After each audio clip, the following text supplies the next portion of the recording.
Welcome back to another technical deep dive here in the debug zone. Today, we're tackling a big question and breaking it down with insights from other users. Hopefully, this clears up some misconceptions and helps you get the answer you need.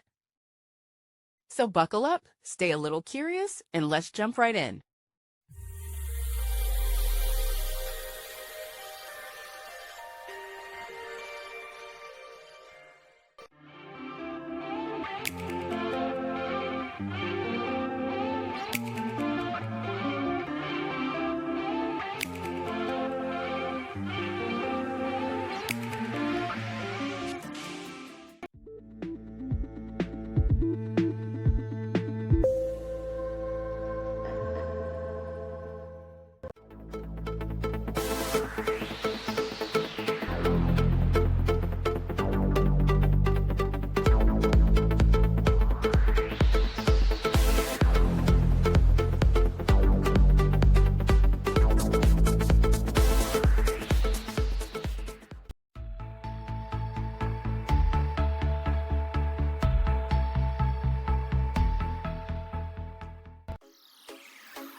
And that's a wrap.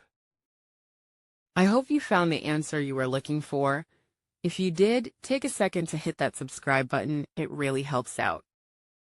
And let me know in the comments which solution worked best for you.